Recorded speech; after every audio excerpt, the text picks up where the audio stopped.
Boa noite você ligado na TV Interior. Estamos aqui ao vivo em mais um debate interior. E hoje vamos receber grandes profissionais da área de saúde. Estamos com duas nutricionistas, também com psiquiatra. Vamos aí dando boa noite aí, nossa queridíssima nutricionista, doutora Osana Xavier. Uma ótima noite para a senhora. Obrigado por participar junto com a gente desse debate hoje, falando um pouquinho sobre a respeito da situação que a gente está vivendo, né, falando dessa pandemia, do qual tem afastado as pessoas dos seus trabalhos, afastado um pouquinho da rua, tendo que ficar em isolamento social. A gente vai falar um pouquinho sobre isso e muito mais também da atuação aí da profissão de cada um de vocês. Boa noite, doutora Osana. Estamos presentes aqui também com a gente a doutora... esqueci o nome da doutora... Joana Badini. Giovana Badini também. E o doutor Daniel, que é o psiquiatra também. Vamos começar com a doutora Osana. Doutora Osana, uma ótima noite para a senhora. Tudo bem? Prazer ter você participando junto com a gente aqui desse debate da TV Interior. Boa noite, o prazer é meu.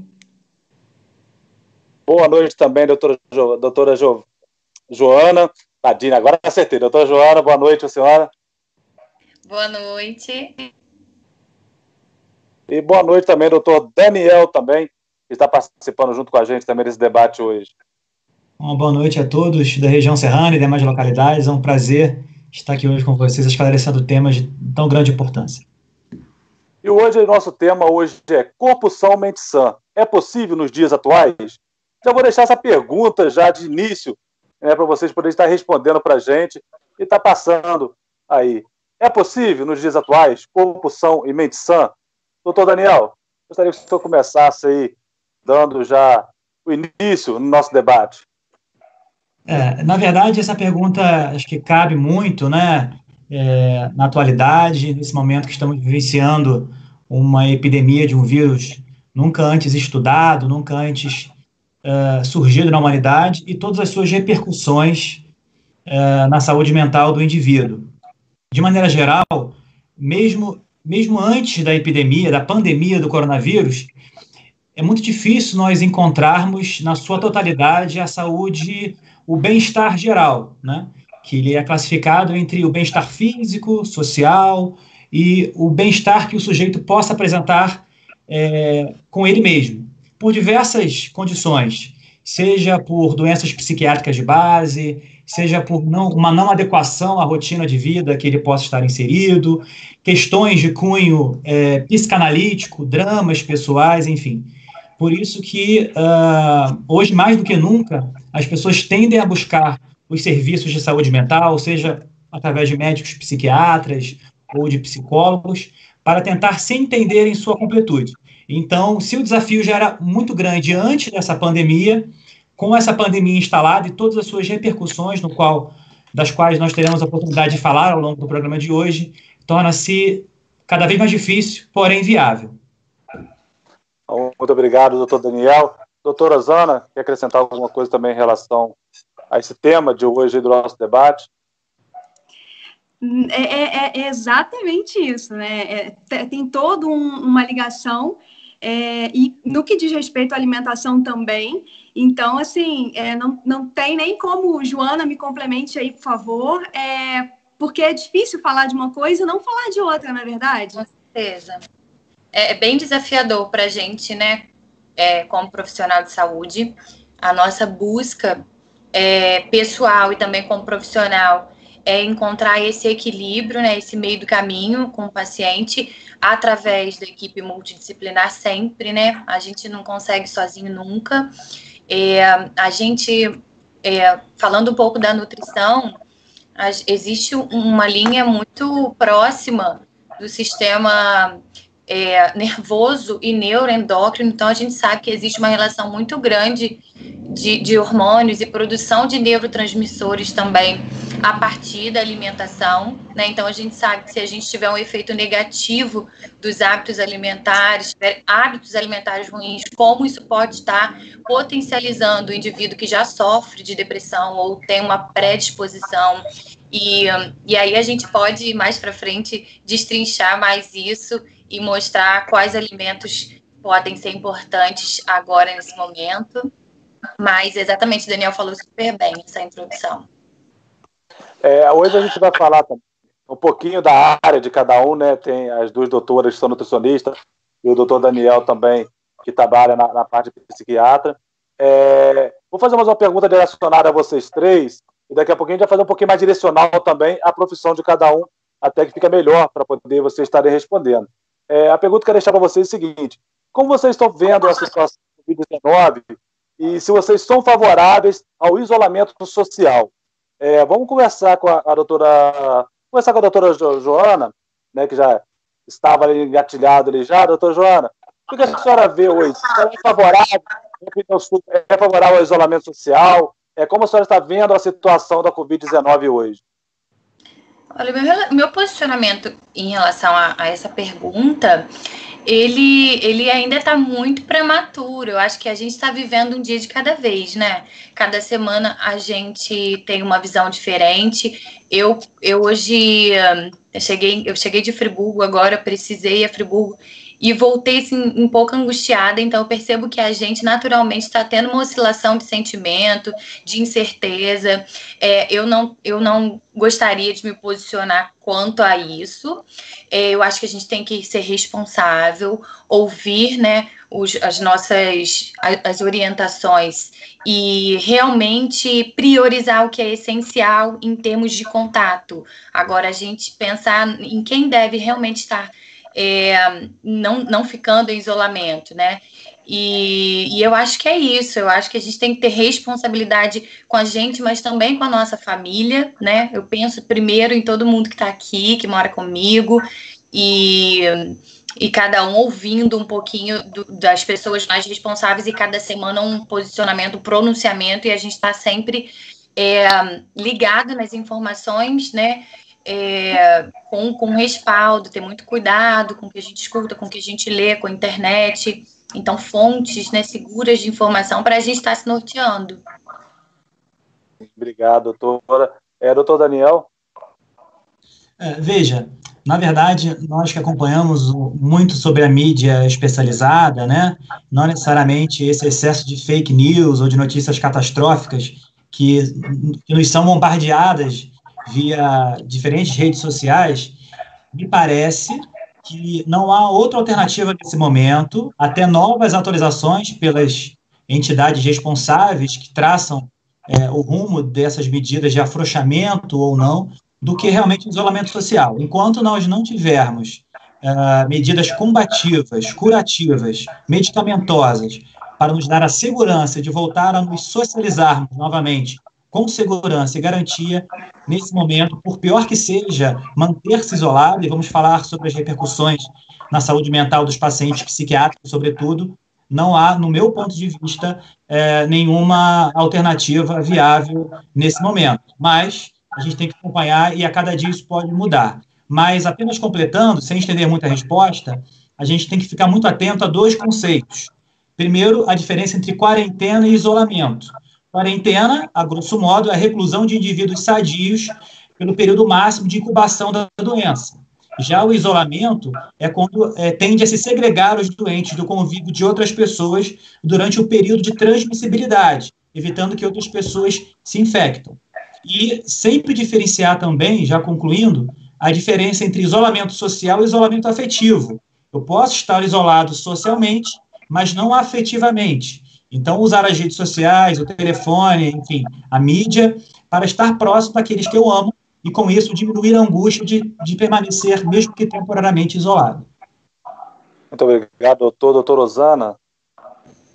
Essa questão é realmente muito particular, embora, né, tenha uma regra de cada local, de cada cidade, enfim, para todos, mas é uma questão realmente assim, um pouco particular, dependendo da questão profissional ou não. Em alguns lugares estão liberados, outros não, mas eu acho que vale muito da conscientização de cada um, né? Realmente eu preciso ir à rua, eu posso ficar em casa, posso otimizar também a ida fazendo outras coisas, tem coisas que eu estou fazendo lá que eu posso fazer aqui, e ao se expor, ter uma conscientização, assim, a gente, na verdade, já tem, mas hábitos que talvez a gente não até agora, talvez a gente não tenha, como eu posso falar, não estejam na nossa rotina, né? Que a partir de agora, esses hábitos, eles possam fazer parte da nossa rotina de uma forma mais impactante, né? Como, por exemplo, a higienização, a questão do álcool em gel, enfim, essas coisas, né? Eu acho que a partir de agora a gente tem que ter um cuidado maior com tudo, sabendo, claro, que existem casos e casos. Muito obrigado, doutora. Doutora Joana, é possível manter uma alimentação saudável durante esse período de isolamento? Porque a gente sabe que as pessoas hoje em dia já comem um pouquinho mais, né? E nesse período que as pessoas já ficam nesse isolamento, né, que já está em casa, você acaba comendo um pouco mais. É possível a gente manter uma alimentação saudável durante todo esse processo? É possível, sim. Eu tenho tido até uma experiência muito interessante nos atendimentos que eu tenho mantido online. A gente tinha a desculpa da falta de tempo, que a gente não tem mais, né? Então, assim, eu tenho visto as pessoas indo mais para a cozinha, embora isso não seja na totalidade. Eu tenho visto e estimulado muito, através de todos os meios que eu posso. Eu acho que a internet aqui hoje e vocês dão a oportunidade de a gente estar usando isso como uma contribuição e para a sociedade, né? Falar um pouco de como iniciar isso, de como a gente pode potencializar, a gente usar esse tempo para realmente botar a mão na massa. E ao passo que existe o fato da gente estar usando a comida, né? Já antes do corona, isso é muito visto, né? Usando na nossa prática clínica, como que a gente usa a comida como uma bengala emocional, como a gente fica buscando na comida essa fonte de prazer e bem-estar. E a gente tem que ter muito cuidado, porque realmente acontece, e o efeito disso, ele pode ser muito pior, né? A gente sabe que existe a sensação imediata de prazer quando a gente come algo, mas depois vem aquela sensação de arrependimento, e por que eu fiz? Então, você pode estar potencializando uma dor e não vai resolver, né? A gente tem que buscar nossa rede de apoio. O Daniel falou, né, sobre a gente estar mantendo o nosso contato das maneiras que a gente tem, com as ferramentas que a gente tem, nosso apoio emocional aí, e tentar realmente diferenciar a fome daquela vontade de comer. Isso é muito importante. Muitas vezes no dia a gente confunde isso e acaba comendo, beliscando mais. Na prática mesmo, na realidade, o que eu tenho dito para os pacientes é: beliscar nesse momento e comer no momento de ansiedade é inevitável, né? É muito fácil a gente falar, mas realmente, até eu tenho passado por momentos de mais ansiedade. Mas tem alimentos saudáveis na sua casa. Se for comer um pouco mais, que seja uma preparação mais saudável, né? Fazer boas escolhas, porque a gente está num momento muito delicado. E eu tenho trabalhado muito essa questão das receitas também, a gente interagir, saber por onde começar, a gente saber fazer essas escolhas, o que é menos pior. Então, tem pessoas que estão mais empenhadas nesse momento e estão muito mais voltadas agora para a saúde com a nutrição do que a estética. Eu não sei se a Osana tem essa percepção também, mas eu tenho achado isso muito interessante, a preocupação com a imunidade, a preocupação de fato com a saúde, e as pessoas tendo menos aquela relação estética com dieta e com emagrecimento. Muito obrigado, doutora. Doutora Osana, a gente continuando nessa parte nutricional, a atividade física ajuda na questão nutricional? E quais tipos de atividades as pessoas podem fazer em casa nesse período de isolamento para manter um bom condicionamento físico? A atividade física está totalmente relacionada com isso, né? A alimentação potencializa, uma boa alimentação potencializa os resultados, né? Assim como a educação física também, o tipo de treino, qualquer coisa, qualquer forma de se exercitar é uma boa forma. E assim, o nosso dia a dia, mesmo uma pessoa sedentária, uma pessoa que não faz atividade física, no dia a dia ela saía de casa, ela ia ao trabalho, ela fazia uma outra coisa, então ela tinha um tipo de atividade, por menor que fosse, mas tinha uma certa atividade, uma certa queima, né, de calorias aí.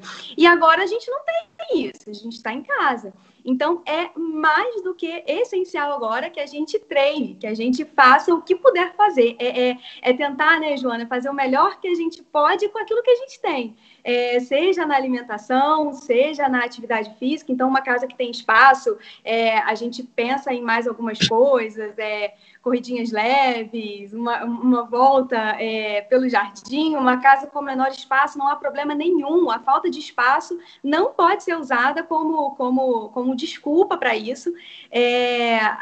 Na verdade, o ser humano ele cria muitas desculpas para tudo. E foi exatamente o que a Joana falou. Agora a gente está na quarentena, então não existe mais falta de tempo. Não existe falta de tempo para não se alimentar melhor, assim como não existe a falta de tempo para não treinar. Sempre tem atividade certa para a pessoa certa, tem como conseguir conciliar tudo. A quarentena agora é a hora da gente se conectar com o nosso eu e ver tudo aquilo que serve de melhor para a gente e começar a colocar em prática. Que nesse período que a gente teve que parar, é tudo mais fácil. Eu acredito dessa forma. Tem que achar uma coisa, né, boa nisso tudo. Então, acho que a conexão é a melhor delas.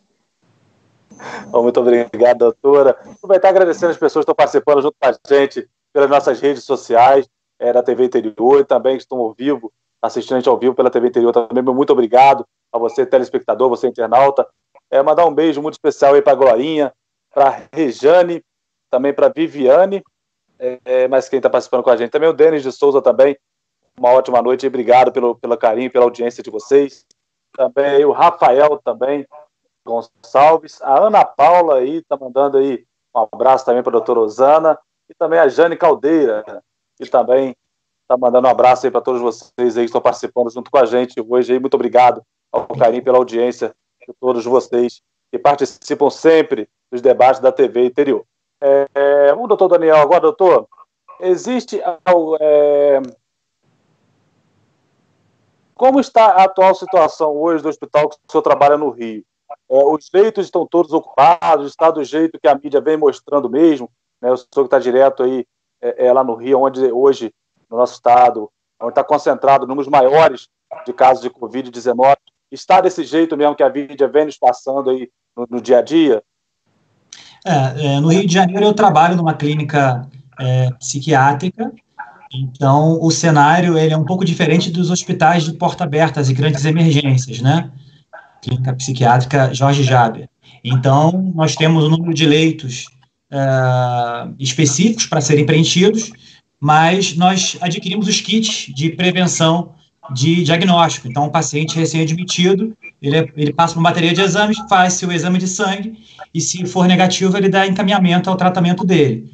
Então, embora eu já tenha trabalhado durante 3 anos em UPA, em hospitais de clínica média, grandes emergências, não é mais uma realidade minha de médico plantonista na linha de frente, né, atendendo clínica médica. Mas no âmbito da psiquiatria, que é onde eu trabalho, os pedidos de internação têm acontecido cada vez com mais frequência, e eu vou explicar um pouco mais à frente por que os pacientes tendem a instabilizar psiquiatricamente falando, e algumas clínicas estão contando com esse suporte para que a internação seja segura, prevenindo o paciente e o entorno para que possa dar continuidade à internação e, dessa forma, nós possamos ajudá-lo, né? Fazer uma boa intervenção. Muito obrigado, doutor. Essa pergunta eu acho que tanto a doutora Joana quanto o doutor Daniel também pode estar respondendo, que até que ponto a parte nutricional ela ajuda ou interfere na saúde mental? Doutora Joana? A gente, quando fala de saúde mental, né, a gente tem que ter... Eu gosto muito de falar desse assunto, porque a gente tem uma visão muito superficial da nutrição com a saúde mental, né? Poucas pessoas sabem, mas existem no nosso intestino muitos neurotransmissores importantes na produção de hormônios, do bem-estar, do prazer. A gente sabe que há pouco tempo já saiu um estudo muito interessante falando da conexão do intestino com o cérebro. Então, um intestino que ele não está saudável, principalmente pelo motivo do indivíduo não estar se alimentando bem, não estar com uma colônia de bactérias propícia para estar produzindo, principalmente a serotonina, que é o neurotransmissor 80% dele é produzido pelas bactérias do nosso intestino. Então, quer dizer, se a gente tem um intestino saudável, a gente garante aí boa parte do bom funcionamento, né, dessa comunicação. E falar de intestino saudável, não tem como a gente não falar de alimentação, né, uma alimentação natural, uma alimentação limpa, rica em fibras. Essas fibras e esses nutrientes é que vão alimentar essa colônia benéfica que a gente tem no nosso organismo, para a gente estar em harmonia com toda essa parte hormonal. Isso é muito importante, além de dentro da nutrição e saúde mental, a gente pode também puxar um pouquinho para alguns diagnósticos e ter um olhar mais afinado para a saúde da tireoide, para deficiências nutricionais, anemia também. Sensibilidades alimentares, eu tenho pacientes com celíacos, né, intolerantes, com muita relação na parte comportamental. Então, um olhar, assim, bem afinado, uma anamnese bem detalhada, trabalhar junto com o médico, psiquiatra, psicólogo, endócrino, para a gente estar olhando esse paciente dos pés à cabeça, para a gente estar fazendo uma intervenção assertiva, e não só em colocar, eu falo que a alimentação, não só em tirar, né, isso é ruim, isso não pode, existe muita coisa a colocar, existe muita coisa para esse paciente aderir, para ele estar incluindo. Então, é uma extensão de coisa. Eu adoro falar disso. Eu fico a noite inteira aqui falando de saúde do intestino, se deixar. Os anos quiser complementar alguma coisa. Não, foi perfeita toda a colocação. Doutor Daniel, quer falar alguma coisa sobre esse tema, doutor? Não, desse tema eu não sinto a vontade de falar. Se for algum outro tema relacionado... Não que não tenha nenhuma vinculação com a saúde mental, mas esses detalhes mais específicos a doutora colocou muito bem. Então, tá ótimo. Doutor, essa situação toda que estamos vivendo, o número de pacientes do senhor tem aumentado nos últimos dias devido ao Covid-19? Na verdade, a gente encontra atualmente duas situações graves, né, no meu ponto de vista. Primeiro, o aumento dos sintomas que se exacerbam em pacientes que já possuem diagnóstico psiquiátrico prévio.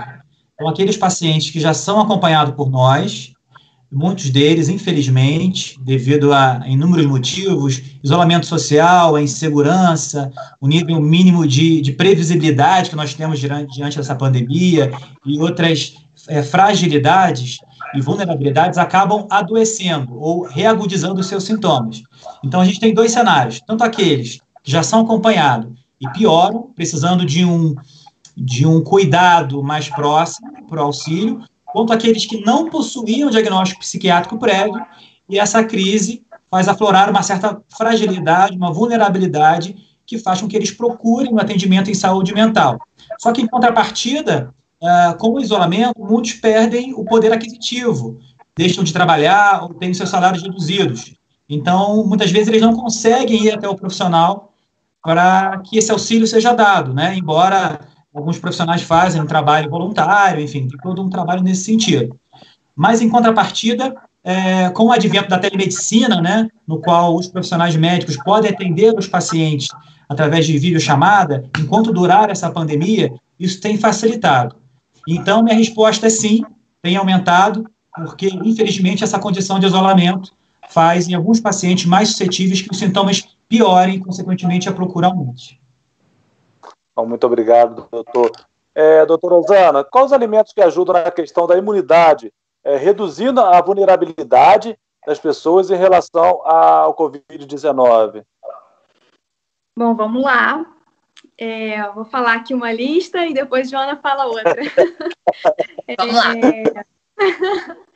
Na verdade, realmente, a questão da alimentação, a partir do momento, como ela falou, uma alimentação limpa, isso já é, assim, fundamental. Às vezes, a gente pensa em muitas coisas, em muitos alimentos que a gente lê e tudo mais, mas vem com eles uma série de aditivos, de conservantes, que acabam atrapalhando a imunidade do corpo como um todo, inclusive as questões intestinais, né? O funcionamento, toda essa questão intestinal. Então, A vitamina C a gente já sabe, né? Não é nenhuma novidade. Só que muito mais do que isso, o própolis ele tem sido bem acionado pelo pessoal. Cúrcuma é um excelente também alimento para a imunidade, o açafrão, porque eles ajudam a desinflamar o organismo, e a inflamação em si, ela prejudica muito na imunidade. Cuidar da saúde intestinal é muito importante, justamente por toda essa conexão que há. Então, assim, probióticos são muito bem-vindos nesse momento, assim como as fibras, né? Dentre elas, a banana verde é uma que eu adoro. Então, não precisa ser aquela biomassa que a gente escuta falar, uma banana verde aí congelada, misturada num suco, numa vitamina, já resolve muito. Clorela e espirulina também são bem legais. A espirulina é sensacional, porque, como a Joana falou das questões alérgicas, né? Ela é muito forte, ela é muito boa na diminuição desses sintomas alérgicos, e aí automaticamente, diminuindo algumas reações alérgicas, a gente tem uma melhora da imunidade. E aí agora eu vou deixar para a Joana falar o restante, pode ser? Pode, claro. Para Joana. São alimentos super interessantes, né? Super alimentos que a Rosana citou aí, que a gente pode estar incluindo, que eles têm propriedades funcionais importantes na imunidade, mas vamos lembrar também do zinco, ele está sendo muito destacado. Inclusive, eu tive uma amiga que está se recuperando, amiga nutricionista também, muito próxima, e ela teve a suplementação de zinco durante o período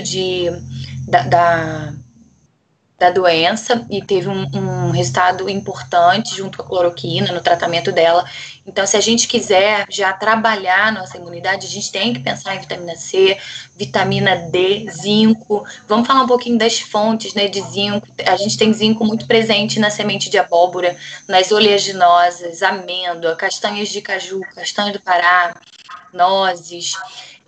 Muito presente também em ostras, mas a gente não tem acesso. Então, de fato, o paciente que tem os níveis reduzidos séricos de zinco, eu aposto muito na suplementação, né, de forma individual, mas gosto muito. A vitamina D também está se destacando demais. Hoje ela já funciona como um pró-hormônio, já nem é mais uma vitamina, regulando aí vários fatores associados à imunidade. Então, a gente se expor ao sol de 10 a 20 minutos por dia, principalmente ali no horário das 10 horas da manhã, é muito importante. Alimentos fontes de vitamina D. Vitamina D, na minha prática clínica também eu costumo suplementar muito, porque a gente tem a presença na gema do ovo, óleo de fígado de bacalhau é um dos campeões em fonte de vitamina D, mas também de difícil acesso, salmão, sardinha, atum, cogumelos. Então, a gente tem boas fontes de vitamina D, mas existem alguns fatores também que atrapalham essa absorção. É importante que tenha a presença de gordura para a gente absorver melhor, a importância do sol para a gente estar fazendo sintetizando essa vitamina. Então, isso é feito de forma individualizada, mas assim, fiquem atentos a seus níveis de vitamina D, procurem fazer exames de sangue. Níveis ótimos de vitamina D hoje para um papel imunoprotetor seria acima de 40 na minha prática clínica, dependendo das condições também coexistentes desse paciente, se ele já é hipertenso, se ele tem doença autoimune.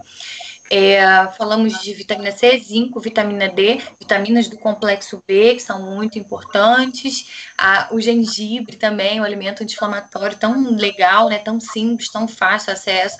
Então, um suquinho aí com gengibre, bota uma cúrcuma, a gente tentar inserir no nosso dia a dia esses alimentos funcionais. Ao passo que a gente faz essas mudanças, a gente também já tira muita coisa, né? Eu falo que mudar a alimentação é um ritual que já emocionalmente mexe com a gente, né? Todo um processo de autocuidado, de você preparar, do seu contato com o alimento, de você conhecer, isso é bom para isso. Então, é um conjunto de coisas, e não só suplementar, tomar uma cápsula, né? É um conjunto de atitudes de mudança no dia a dia que vão fortalecendo esse autocuidado, né? Muito obrigado, doutora. Para você que está chegando agora, você que está acompanhando a nossa programação a partir de agora, hoje nós estamos falando aí no nosso debate da TV Interior. O tema é Corpo São, Mente Sã. É possível nos dias atuais? Está presente hoje com a gente a doutora Joana Badini, também a doutora Osana Xavier, que são nutricionistas, doutor Daniel também Monerá, que é psiquiatra, né? E você que está acompanhando, está chegando agora, uma boa noite a você. Muito obrigado pelo seu carinho, muito obrigado pela sua audiência, pela sua atenção, por você estar participando desse debate com a gente, tá bom? Doutor Daniel, quais os sintomas mais comuns que as pessoas em isolamento podem acabar tendo? Olha, sem dúvida nenhuma, ansiedade, né? A ansiedade, a grosso modo, em linhas gerais, é a preocupação excessiva sobre aquilo que ainda não aconteceu relacionado ao futuro, né? E a depressão é aquilo que não foi muito elaborado em relação ao passado. Então, você tem algo que você consegue analisar retrospectivamente e algo prospectivamente. Sem sombra de dúvidas, é a ansiedade o grande carro-chefe dos sintomas que os pacientes podem apresentar nesse momento de grande vulnerabilidade, de isolamento e de quarentena. Lembrando que nem toda ansiedade é ruim. A ansiedade, quando ela é geradora, quando ela é uma mola propulsora para que nós consigamos passar por cima de questões, de problemas do dia a dia, do nosso cotidiano, ela é muito bem-vinda. Então, mas quando ela apresenta-se numa ansiedade patológica, influenciando nas nossas atividades de vida geral, e alterando a nossa rotina de forma negativa, isso tem que ser combatido ou com psicoterapia, com medicações psicotrópicas, né, prescritas pelo médico, para que o paciente não continue piorando o seu estado geral e a vida daquele que o circundam, né, a vida dele de maneira geral. Muito obrigado, doutor Osana. Eu gostaria que a senhora falasse um pouco do segundo cérebro e da importância do bom funcionamento dele. A gente acompanha a senhora aí nas suas redes sociais, ela tem falado bastante, né, sobre o segundo cérebro. Eu gostaria que a senhora falasse um pouquinho também da importância, né, do bom funcionamento desse segundo cérebro. Exatamente. Quando a gente fala do intestino, a gente pensa só em duas coisas, né? Em pessoas que têm o intestino preso e precisam resolver essa questão, ou pessoas que sofrem com o intestino solto demais. O intestino é muito mais do que isso, né? Como a Joana já falou de uma maneira linda. Porque o intestino está ligado com todos os órgãos, com todos os nossos órgãos, ele realmente é o segundo cérebro, e os estudos crescem cada vez mais, porque ele precisa realmente de um cuidado. Às vezes a gente já nasceu assim e acha que é assim. Por exemplo, o meu intestino funciona dessa forma, é meu, nasci assim e vou morrer assim, porque a gente se habitua para a gente cria uma normalidade que, na verdade, não deveria ser, né? O intestino, ele precisa, sim, ter um bom funcionamento, as fezes precisam ser bem formadas, nada de formatos como a gente fala de fezes cápricas, né? Bolinhas, também nada de muito amolecidas, muito coloridas. Então, isso já é, de uma maneira assim, muito, muito suave, algo que pode estar errado ou não, né, na nossa vida em si. Então, analisar esse intestino, o funcionamento intestinal, a forma como isso acontece, é fundamental para todo o restante. Há uma conexão muito forte, realmente, do intestino com o cérebro, os estudos mais recentes mostrando aí essa questão da microbiota saudável e a associação dessa microbiota saudável com comportamento melhor, com emoções melhores, com menos compulsão, porque a compulsão é um dos grandes problemas que a gente acaba pegando no consultório, né, Joana?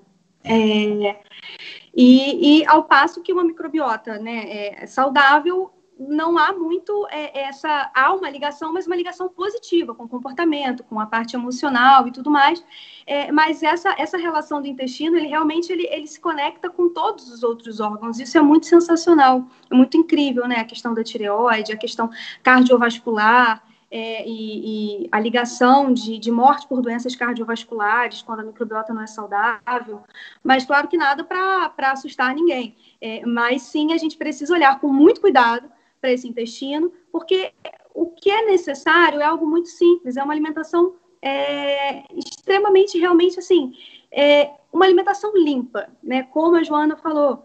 Então, não é nada muito, não é pedir muito, né, Joana? Isso não é pedir muito. Às vezes a gente acha assim, nossa, tem que ser mirabolante para esse intestino funcionar e o corpo inteiro ficar então são. Mas não, é bem simples. Ele funciona na sua simplicidade. Apenas uma...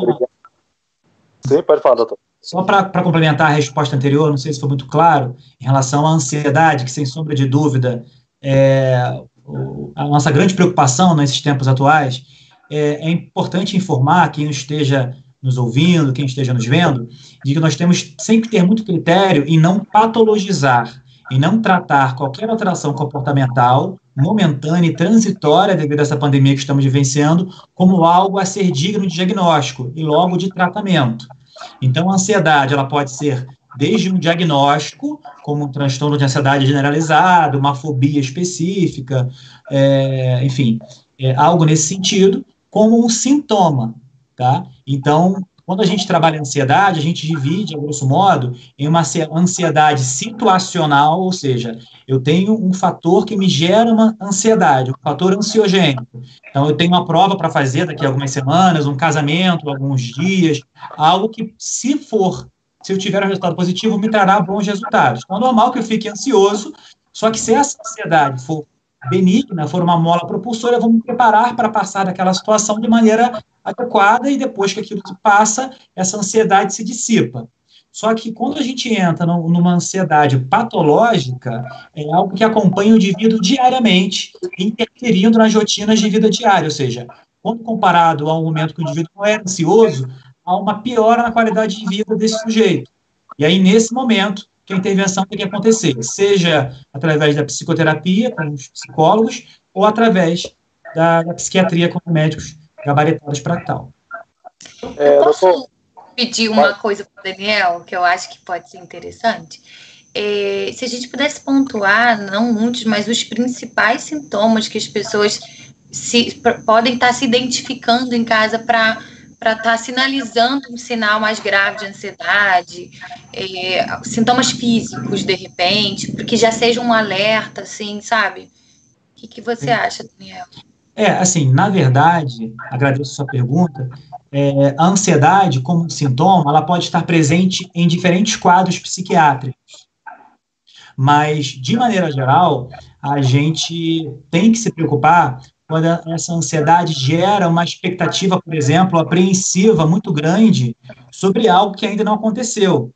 Então, a mente sobreexcitada cria diferentes contextos de situações que, porventura, podem nunca acontecer com a gravidade de que foi mirabolado para tal. Isso gera uma preocupação excessiva, uma certa irritabilidade, uma alteração comportamental. Mas tudo isso, lembrando, comparado de como o sujeito era antes de apresentar esse comportamento negativo. Então, é sempre um comparativo, né? Além disso, com essa questão da pandemia do coronavírus, muitas vezes, o indivíduo ele perde o engajamento em atividades rotineiras, há uma insegurança muito grande do que será, né, nos próximos dias, e sempre ficar atento, além desses sintomas ansiosos, já concluindo, há sintomas de depressão.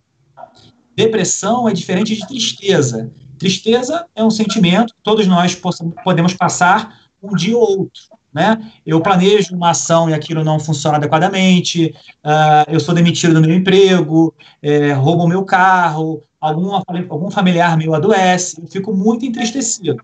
Mas se isso não evoluir para uma depressão, que é se sentir profundamente triste, olha a diferença.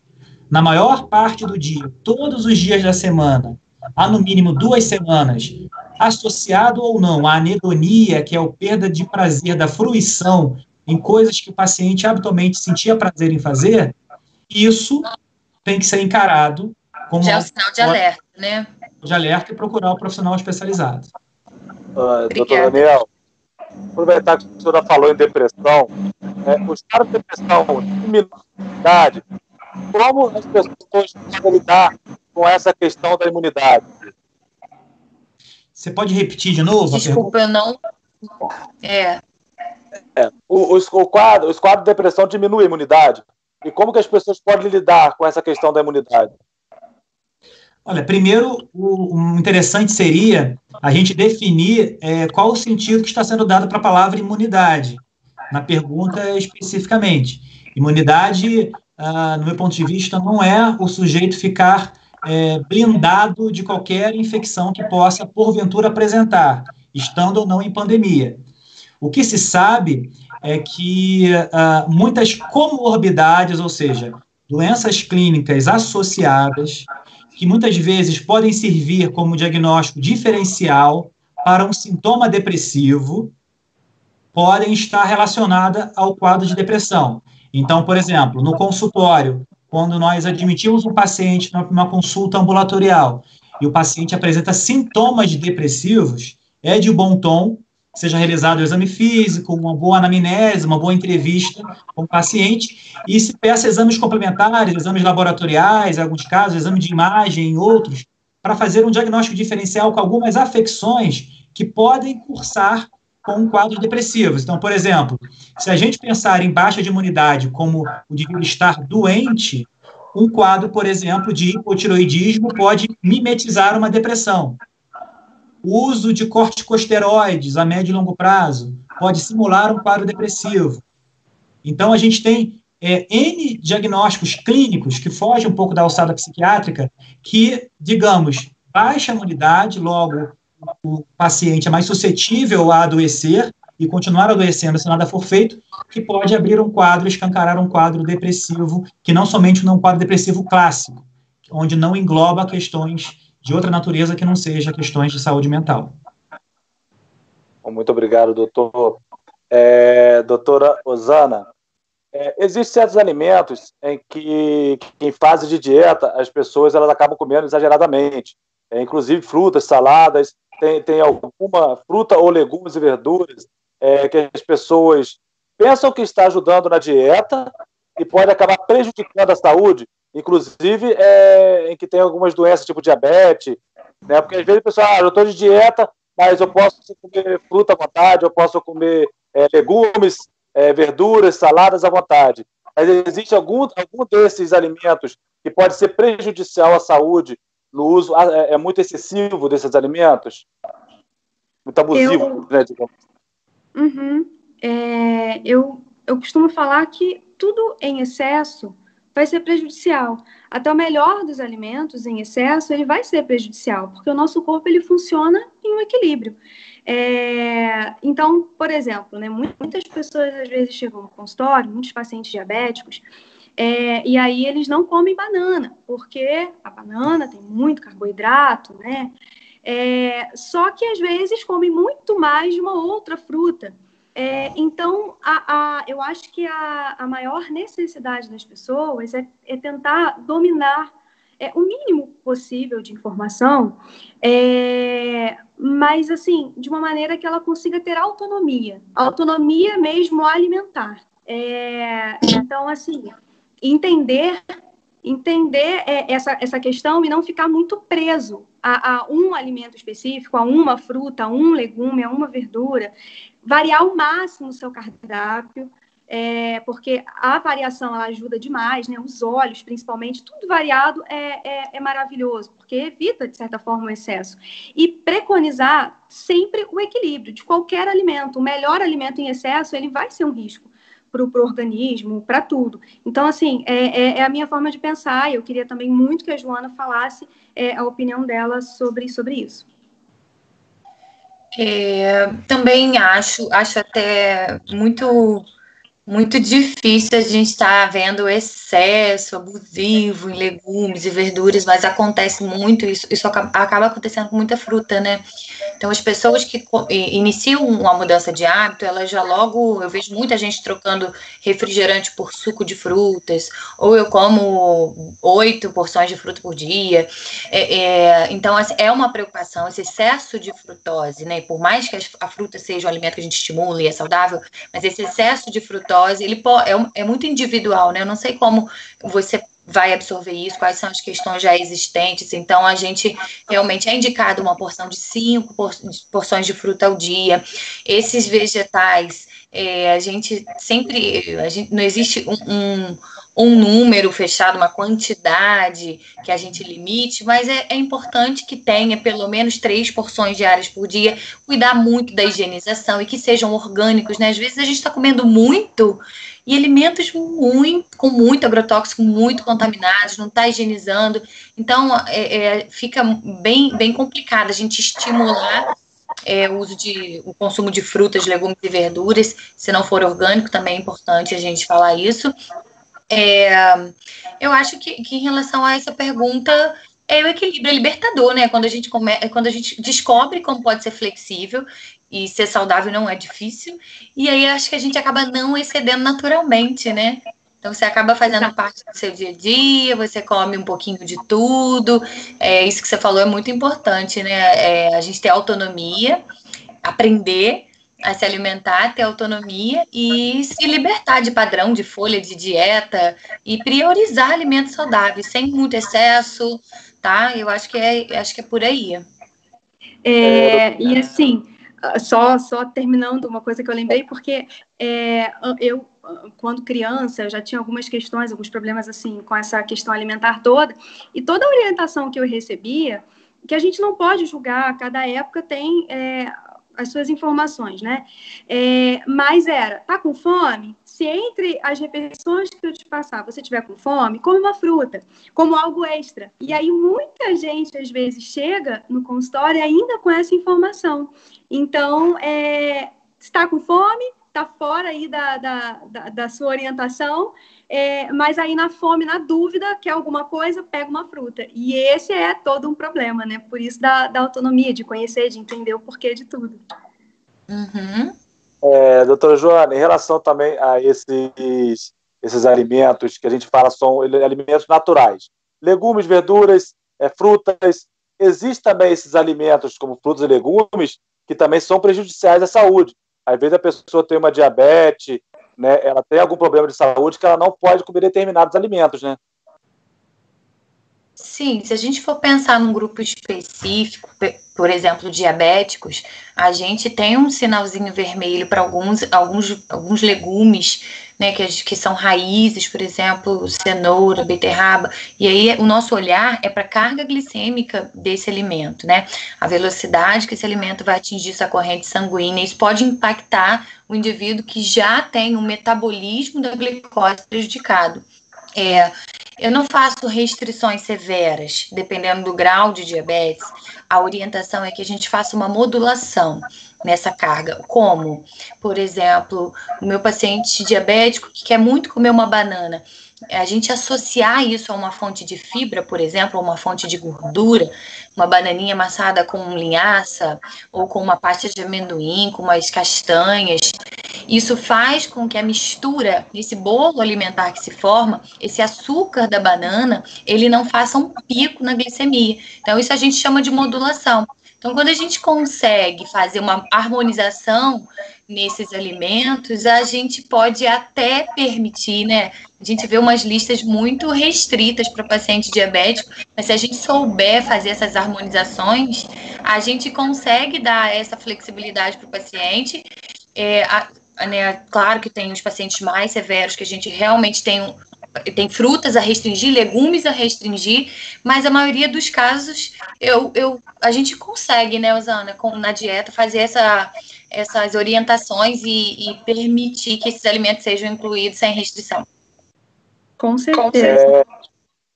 E também, inclusive, a gente tocar nesse assunto, porque tem muitas pessoas que vão falar, poxa, eu vou fazer dieta, eu vou fazer por conta própria.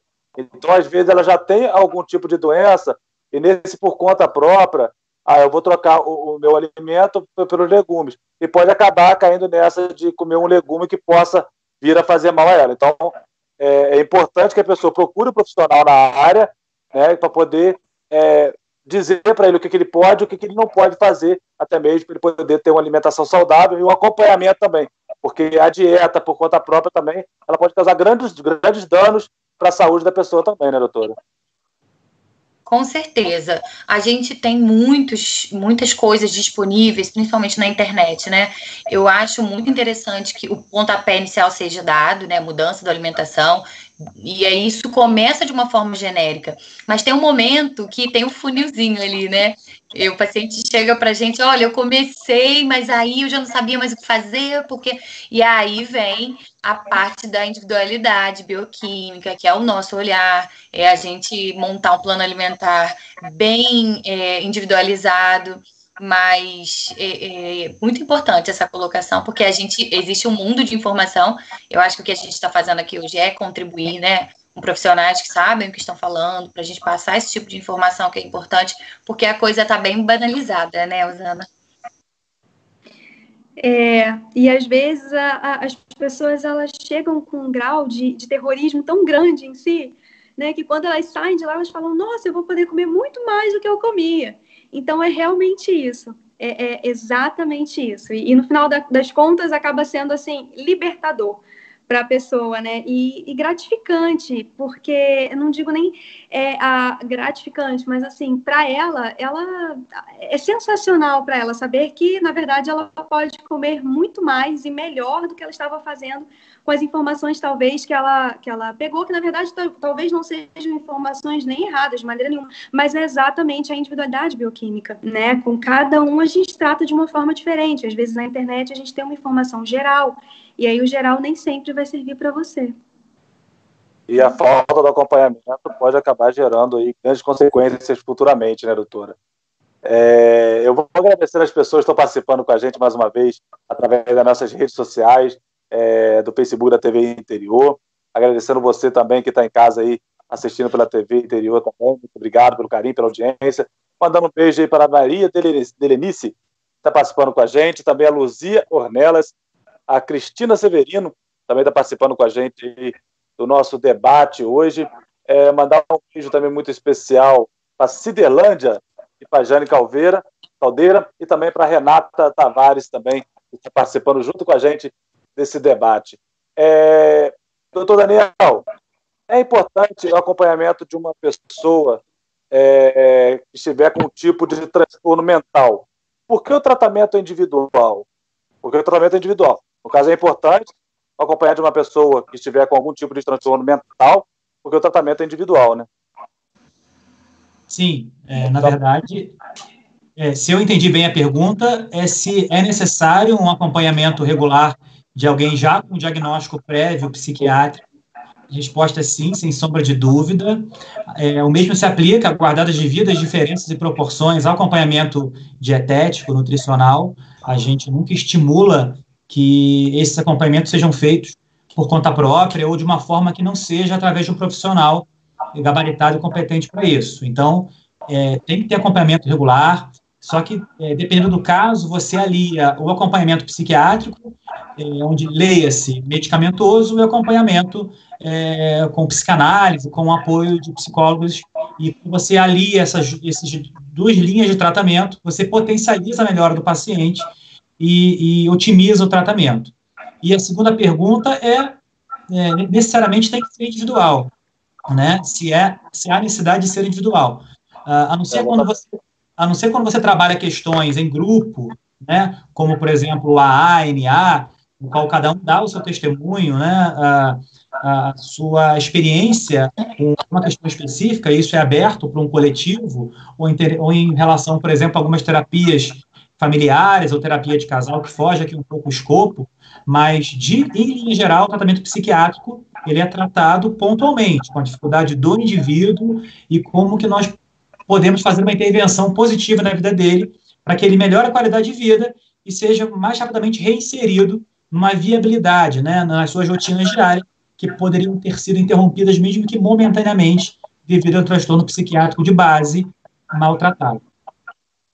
Doutor, a gente, voltando um pouquinho também, falar sobre depressão, que é um assunto muito sério. A gente viu, principalmente no ano passado, muitas pessoas que, infelizmente, tiraram a vida com quadros depressivos. Até que ponto um familiar ele pode notar que o seu cônjuge, o seu filho, né, o seu familiar, ele está com quadro depressivo? Porque muitas das vezes acontece que o familiar não nota e ele, quando chega a notar, infelizmente já é tarde demais, né? A tragédia já aconteceu.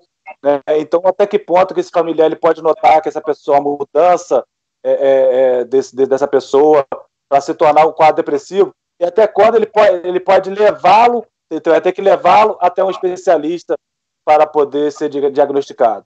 Ele tem que ser levado imediatamente, né? Esse familiar ele tem que ficar monitorando. Como é que funciona essa questão? Na verdade, é uma pergunta muito ampla, que caberia até uma palestra a respeito, mas eu vou tentar sintetizar, usar meu poder de síntese.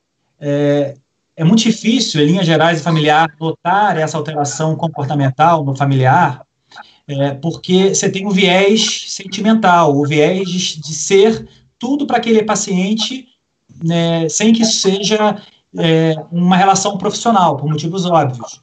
Então, em linhas gerais, se o paciente começa a ficar mais isolado, um isolamento social, deixa de ter asseio, né, uma higiene corporal adequada, humor deprimido, uma perda de prazer em atividades que habitualmente davam prazer a ele, falar sobre, direto ou indiretamente, de conteúdos que possam trazer à baila essa ideia de autoextermínio, a ideia de suicídio. Então, alterações cognitivas, né? Muitos pacientes deprimidos cursam com alteração de concentração, alteração de atenção, alterações de apetite. Então, é sempre comparar com o quadro, sempre comparar sobre como o paciente era, ou o familiar era, antes de mudar radicalmente o seu comportamento. Além disso, o que tem que ser levado em conta, houve tentativas de suicídio prévio? Esse paciente tem alguma comorbidade, alguma doença clínica? Ele tem algum diagnóstico psiquiátrico que não está sendo tratado regularmente pelo profissional psiquiatra, enfim. Então, eu acho que esses são os sinais de alerta de que os familiares devem ter e quando se preocupar para levar o paciente a um profissional mais especializado. Lembrando que a cada 40 segundos uma pessoa se suicida no planeta Terra. Então, a nossa tentativa é que não seja apenas no Setembro Amarelo, mas que nós possamos conversar sobre isso sem que isso seja um tabu, para que quanto mais a gente informar, mais essa informação vai ser mais acessível para evitando esse desfecho trágico. Muitas das vezes também, doutor, o paciente com esse transtorno ele não quer o tratamento. Como que o familiar ele pode lidar com essa situação? Nas questões, nos diagnósticos psiquiátricos, não necessariamente o paciente tem consciência da doença no qual ele se faz portador. Então, existem pacientes que têm o discernimento, a consciência integral de que eles são portadores daquela condição, e outros que, mesmo percebendo os malefícios que aquela doença possam lhes trazer diariamente, não acreditam que possuem aquele diagnóstico e vivem as suas vidas como se nada tivesse acontecido e a vida se deteriorando cada vez mais. Então, assim, de maneira geral, se o paciente ultrapassa o limite de uma certa viabilidade, ou seja, se ele não se alimenta mais, não se comunica com a família, há um isolamento social, um distanciamento dos seus familiares extremo, e uma tentativa recente de autoextermínio, e mesmo assim não quer procurar o profissional, muitas das vezes é indicado a internação psiquiátrica, né? Uma internação involuntária para que possamos preventivamente prevenir qualquer tipo de desfecho, né, trágico, e atuar de maneira preventiva para que, uma vez internado e medicado, e usando diferentes vias de administração da medicação, que não a medicação oral, por exemplo, já que o paciente não se identifica como portador daquela condição, ele consiga, no automático, ir melhorando e percebendo, né, os prejuízos daquela condição não tratada, para que depois, no segmento pós-alta, ele siga com a sua vida de maneira mais amena e tranquila possível. Então, muitas vezes, a internação é a única alternativa para esses pacientes que estão nessa iminência de cometer tal ato e a família não consegue ajudar, levando ele ao consultório do profissional especializado. Muito obrigado, doutor. Eu vou fazer uma outra pergunta direcionada à doutora Joana, que daqui a pouquinho ela vai ter que se ausentar do nosso debate. Né? Doutora, existe algum alimento que a senhora contraindica? Ou seja, algum alimento que não deve ser consumido de maneira alguma, que ele é prejudicial à saúde. Muitas pessoas consumem, mas é prejudicial à saúde. Existe essa contraindicação? Existe uma listinha bem grande de alimentos que eu desestimulo. Agora, falar de um alimento proibido é muito individual, né? Eu não consigo falar isso de uma forma muito genérica, mas assim, a gente pensando em todo o tema, em tudo que a gente está abordando aqui, a gente tem que realmente, hoje em dia, século XXI, a gente pensando num contexto geral de alimentação como um remédio mesmo, prevenção de doença, eu listaria alguns importantes, como refrigerante, açúcar refinado. A gente sabe que hoje o açúcar pode ser gatilho para diversas doenças, não só como diabetes, mas o risco de câncer, né? Muito associado. Refrigerante também, os alimentos industrializados de uma forma geral, eles têm na sua composição produtos, né? O que tem dentro dos nossos alimentos industrializados, que compõem a mesa da nossa casa, muitas vezes, ali dentro são produtos, já não são classificados nem como alimentos. Então, eu listaria aqui açúcar, eu listaria o álcool também como um grande vilão para a nossa saúde, os alimentos industrializados de uma forma geral.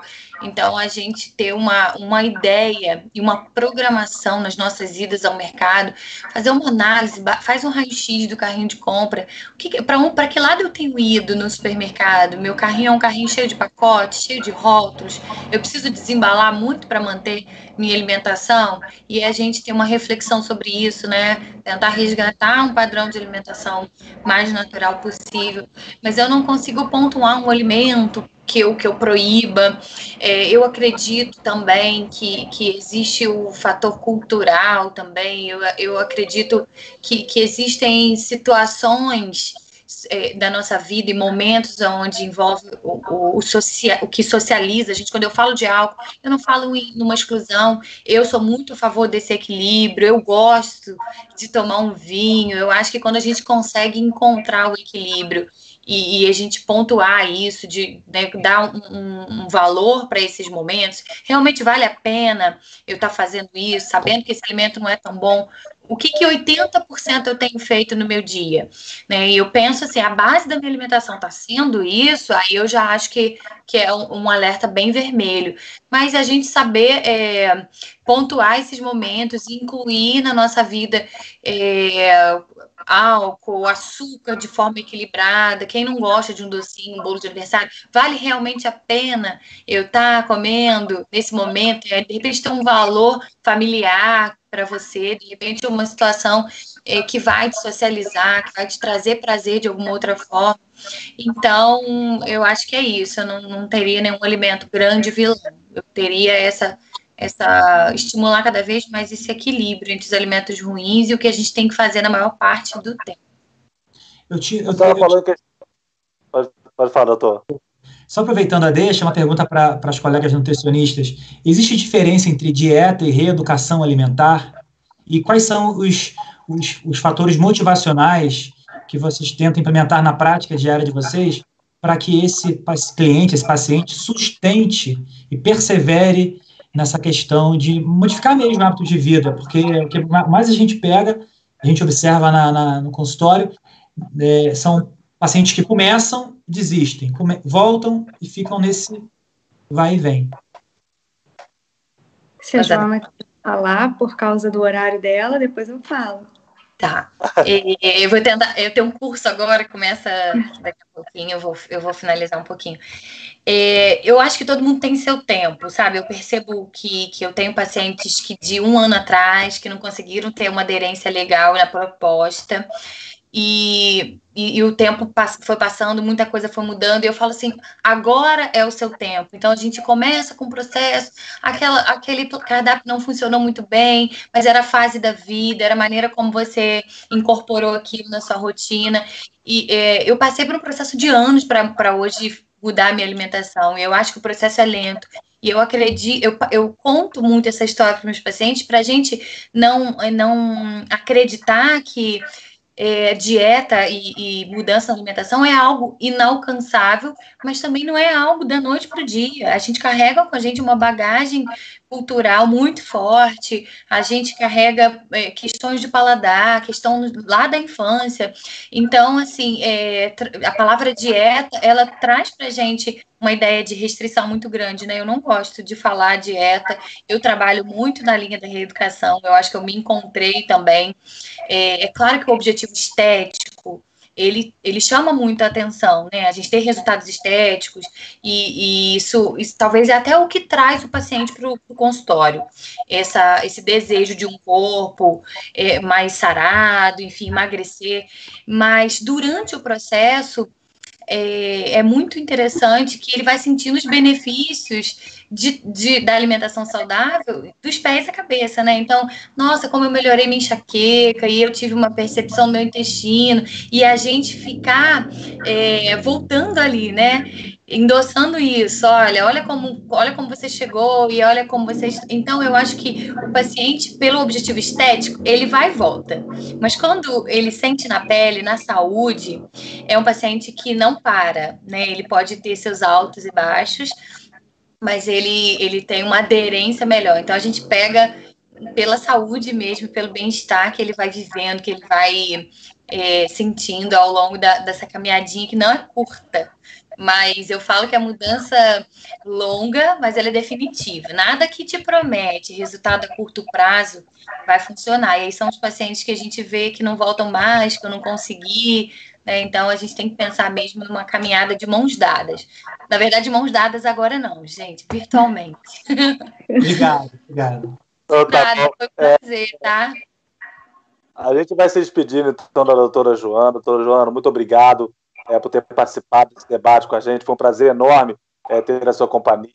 E também está esclarecendo também as dúvidas das pessoas também em relação à nutrição. Muito obrigado, tá bom? Uma ótima noite para a senhora. Tudo de bom, que Deus abençoe sempre.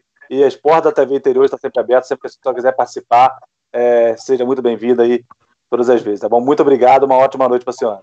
Obrigada a vocês também, obrigada Daniel, obrigada Osana. Foi muito importante também para mim, informações valiosas para todo mundo, inclusive a gente troca muita coisa importante, né? Boa noite para todo mundo que está assistindo. Obrigada pelo convite. Muito obrigado, doutora, que Deus abençoe, uma ótima... Tchau, gente. Tchau. Doutora Osana, a senhora quer acrescentar alguma coisa em relação a essa situação que a doutora Joana estava falando? Exatamente. A questão assim de dieta eu vejo como uma imposição. E a gente não é muito favorável a ordens, né?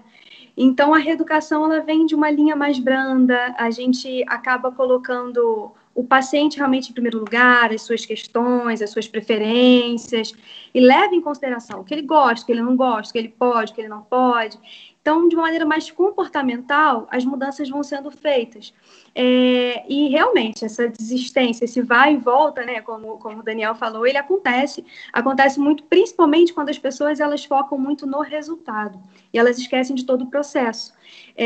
Então, o processo, talvez ele seja árduo, ele pode não ser muito fácil, mas ele tem que existir. Para se chegar a um resultado, tem que existir todo um processo. As pessoas, às vezes, esquecem disso. Então, no calor do momento, querem resultado, vão, mas o processo ele deve ser considerado com tanta importância quanto a busca pelo resultado.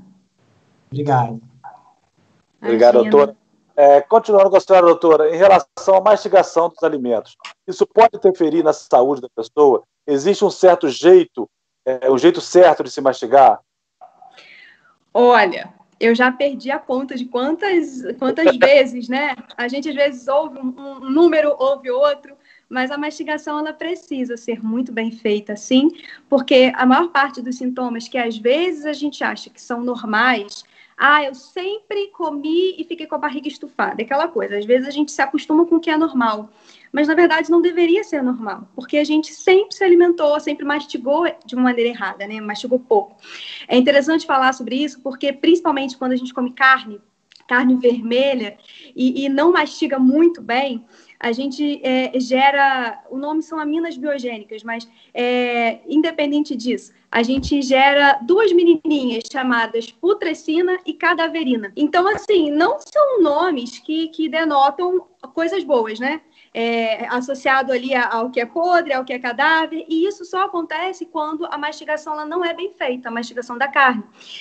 Então, é muito necessário, e a putrescina e a cadaverina, elas mudam com toda a microbiota, e a microbiota deixa de ser saudável, a gente passa a ter todos os problemas que, na verdade, não teria para ter. Então, às vezes, aquele inchaço na barriga, aquele ar, aquele refluxo, né, aquela coisa que volta.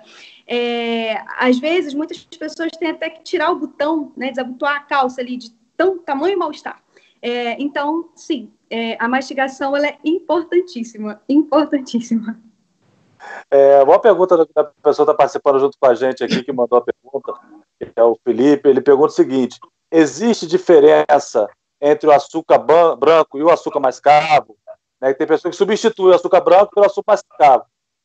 Tem uma diferença? Ele é mais saudável do que o outro? É a mesma coisa? Como é que funciona essa questão? A gente tem que ter em mente que o açúcar é açúcar, né? O mascavo, o branco, eles vêm da cana-de-açúcar. Então, da mesma forma que existe açúcar de coco, né? Que também vem da fruta. Então, existe uma diferença sim, porque o açúcar mascavo, ele não passou por tanto processamento quanto o branco. Então, quanto menor o processamento, melhor.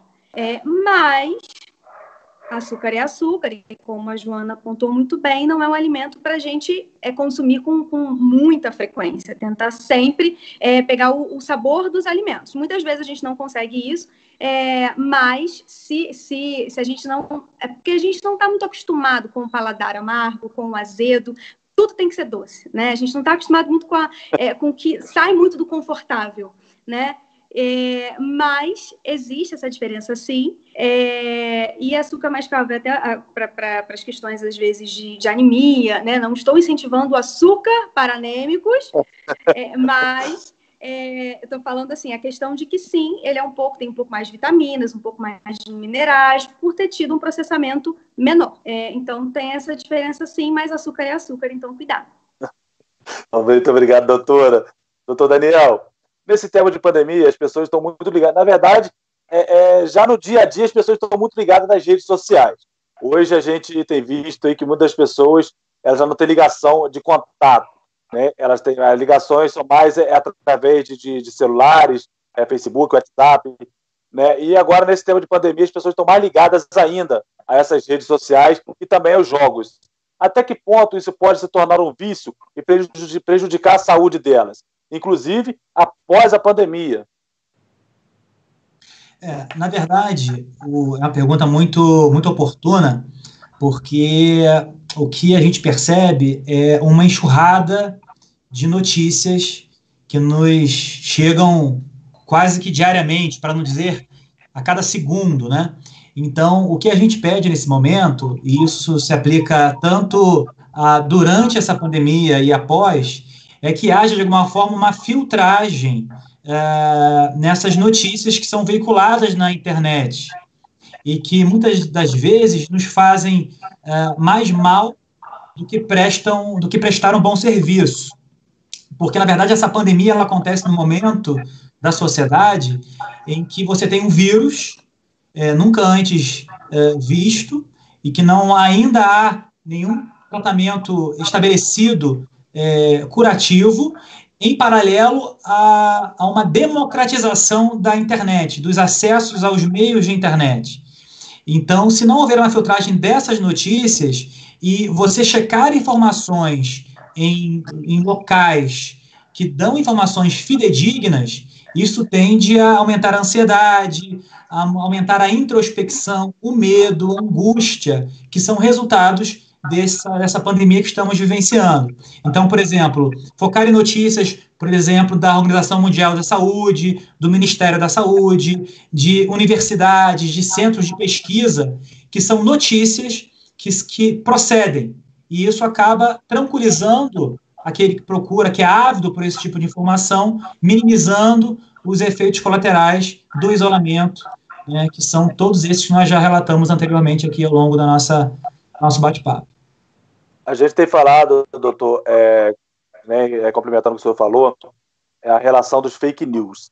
Né? O fake news ele atrapalha muito, tanto no desenvolvimento da postagem, da mensagem que a pessoa quer passar através daquela fake news, mas também no sistema emocional das pessoas que estão recebendo aquela mensagem que não é verdadeira.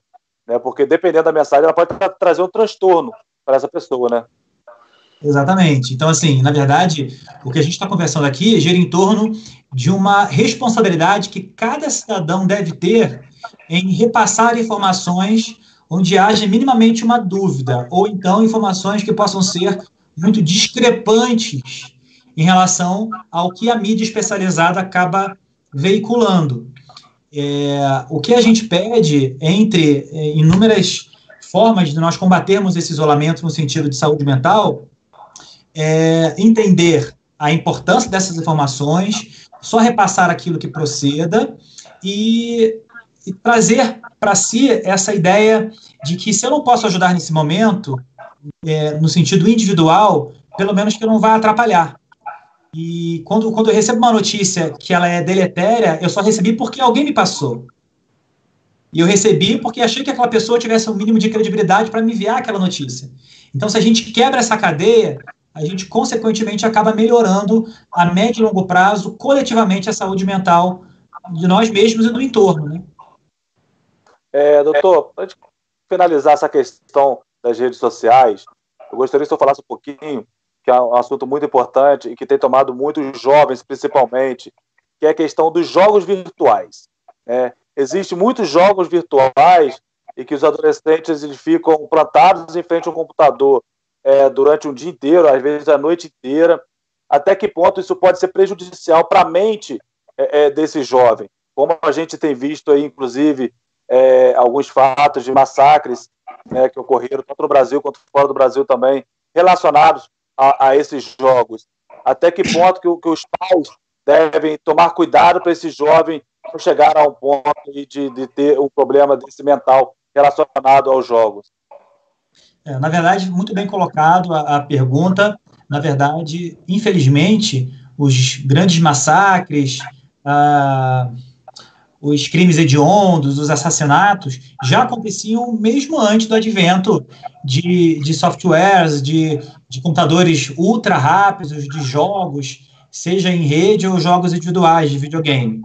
O que acontece é que, mais uma vez, trazendo a questão da internet, acaba que há uma democratização do acesso a isso. E indivíduos que são mais suscetíveis, mais vulneráveis à influência deletérias que alguns conteúdos veiculados ou não por jogos podem trazer, acabam sofrendo os gatilhos disso e dando vazão a uma inclinação que já poderiam ter trazido já a longo prazo.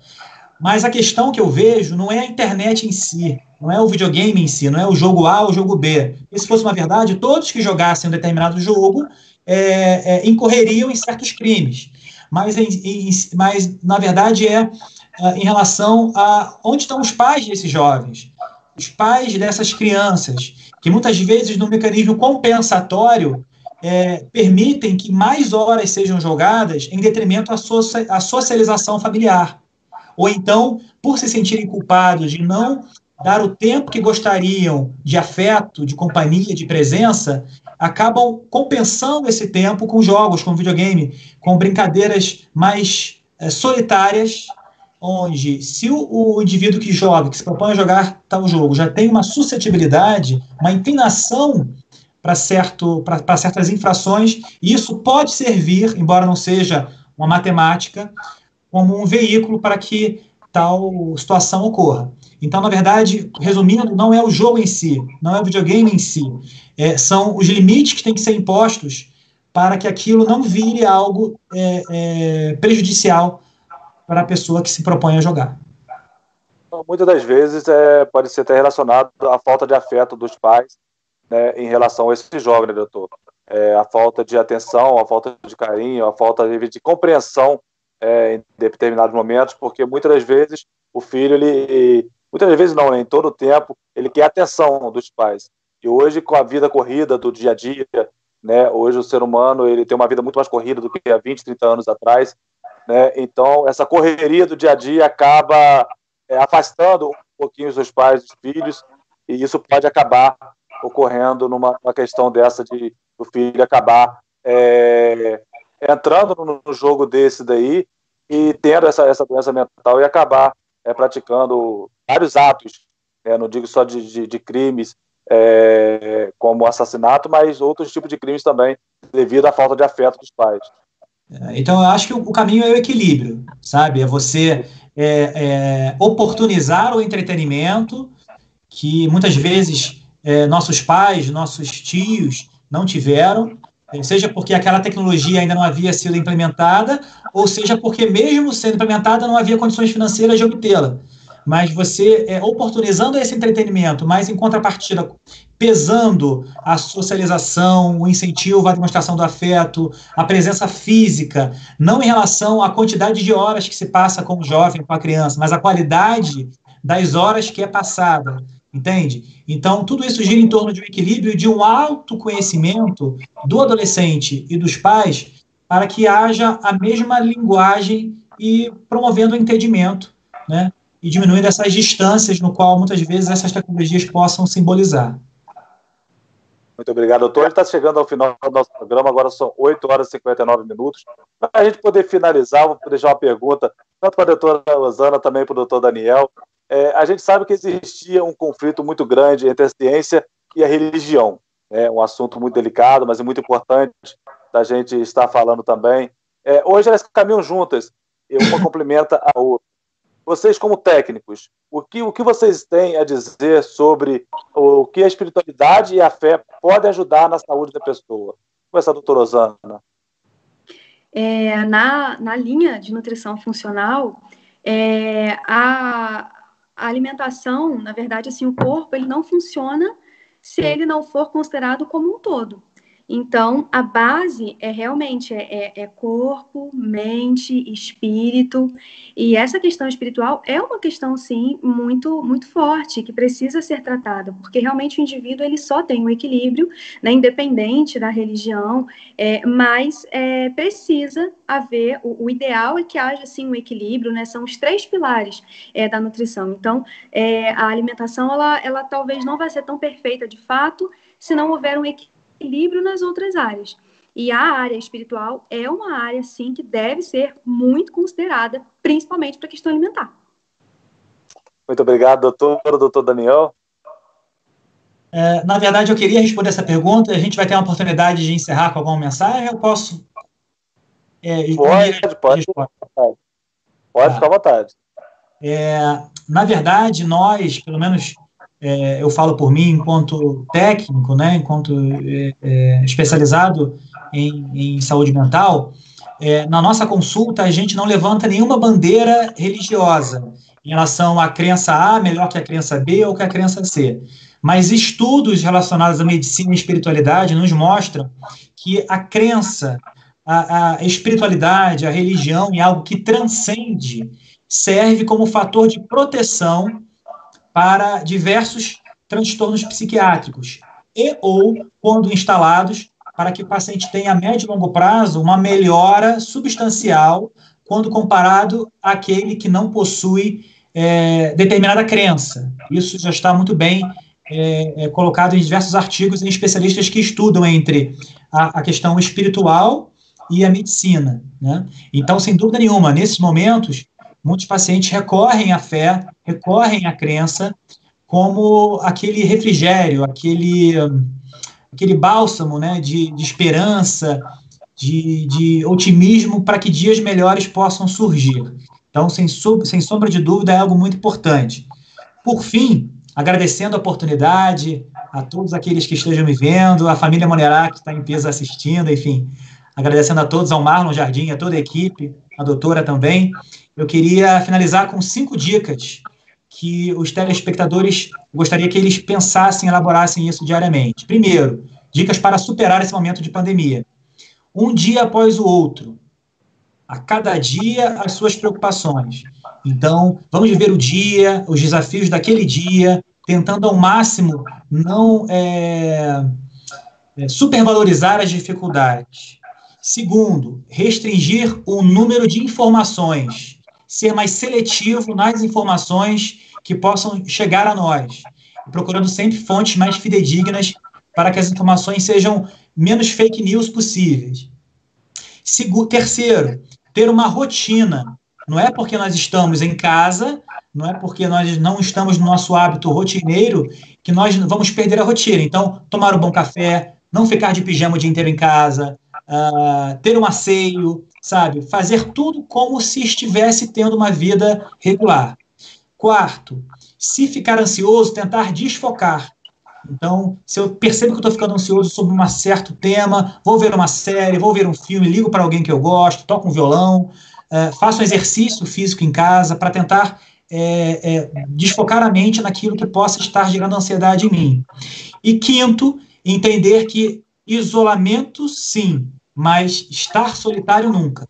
Então, ligar para quem nós possamos amar, dizer que estamos com saudade, manifestar esse afeto que nos acalenta e nos dá o combustível para que nós possamos prosseguir e, o mais rápido possível, superar essa situação. Muito obrigado a todos e até uma próxima oportunidade. Muito obrigado, doutor Daniel. Excelente dicas aí para quem está, para nós todos que estamos no isolamento social. Muito obrigado pela sua participação, foi um prazer enorme passar essa 1h30 junto com o senhor aí e poder esclarecer todas essas questões em relação aí à saúde mental. Muito obrigado, tá, doutor? Seja muito bem-vindo à TV Interior, sempre que precisar, estamos sempre com as portas abertas para o senhor. Tá bom? Muito obrigado. Muito obrigado. Muito obrigado. Doutora Osana, muito obrigado também pelo carinho da senhora, obrigado pela senhora estar participando com a gente aqui desse debate. Tá? A gente espera mais vezes a senhora poder estar participando com a gente. Gostaria de deixar também as suas considerações finais também do nosso programa de hoje. Já ultrapassamos um pouquinho também, aí, já é 9h05 da noite, né? Mas a gente conseguiu aí estar tirando a dúvida de todo mundo. Eu gostaria de deixar a sua consideração final. Eu vou aproveitar, então, terminamos no quinto, né? Na quinta dica, e entrar talvez com a sexta, que não é comendo que eu vou resolver o meu nervosismo, o meu pânico, não é comendo. Na verdade, não vamos entrar, né? Não estamos nisso, o doutor já apontou muito bem, e eu realmente estou vivendo no meu mundo. Eu falo com os meus pacientes aqui, não, porque vai normalizar todo mundo, você acredita? Eu falo, gente, estou vivendo no meu mundo, porque realmente a quantidade de informações aqui que eu absorvo é mínima, e isso tem me feito muito bem. Então, realmente, o que ele falou, eu sou a prática viva de que isso funciona. Então, não desconte na comida as suas emoções, de maneira nenhuma, ela não irá resolver os seus problemas. E ao comer, mesmo estando em casa, preste atenção no que está comendo, mesmo que a TV esteja ligada, mesmo que você tenha acesso ao telefone, de preferência, tire tudo que tira o foco da alimentação de perto, preste atenção no que está comendo também, porque às vezes quando você vê, já comeu, né? Já comeu, quer mais, então preste atenção no que está comendo. E eu quero agradecer muito também pelo convite, pela participação, a presença de vocês. Enfim, uma ótima noite, obrigada mesmo. Muito obrigado, doutor. Obrigado, doutor Daniel. Obrigado também, doutora Joana, também que participou junto com a gente. Teve que sair um pouquinho mais cedo aí, devido ao curso que ela tem que fazer, mas muito obrigado pela sua participação. Sempre que quiser, as portas da TV Interior estão sempre abertas para todos vocês, tá bom? Eu gostaria de finalizar agradecendo as pessoas também que participaram junto com a gente nas nossas redes sociais da TV Interior. A Natália Monerá, a Maria Laura, o Otton também participou com a gente, a Fátima, nosso grande amigo aí, apresentador e repórter e locutor Juraci Vieira, Karine Boareto também participou junto com a gente, e a Maria Delenice aí. Muito obrigado pelo carinho de vocês, por terem acompanhado o nosso debate até o final, aí, agradecendo também a todos que acompanharam através também da página do canal Vitor Interativo. Agradecer ao nosso grande amigo Rodrigo, nosso grande Dogão, que está lá aí fazendo a nossa transmissão ao vivo, tanto para a TV Interior, também para nossas redes sociais. E agradecer, é claro, a todos vocês, telespectadores, vocês que acompanharam o nosso debate. Espero que vocês tenham conseguido grandes dicas, tenho certeza disso, vocês conseguiram grandes dicas aí para ter uma saúde regular, uma saúde boa, né, uma alimentação regular, e um acompanhamento com uma saúde mental também muito boa durante essa pandemia. Esperamos que isso acabe rápido, né? Que a gente volte a toda a nossa rotina, mas enquanto a gente não volta, a gente Vem pedindo mais uma vez que todos permaneçam em casa, vamos evitar aglomerações, evitar circular também sem as higienes pessoais que a gente tem que fazer para evitar que a gente pegue o vírus e também que traga esse vírus aí para dentro de casa. Tá bom? Meu muito obrigado, que Deus abençoe a todos vocês, uma ótima noite, e em breve a gente volta com muito mais aqui no debate da TV Interior. Uma ótima noite, fiquem todos com Deus. Um abraço a todos. Um abraço.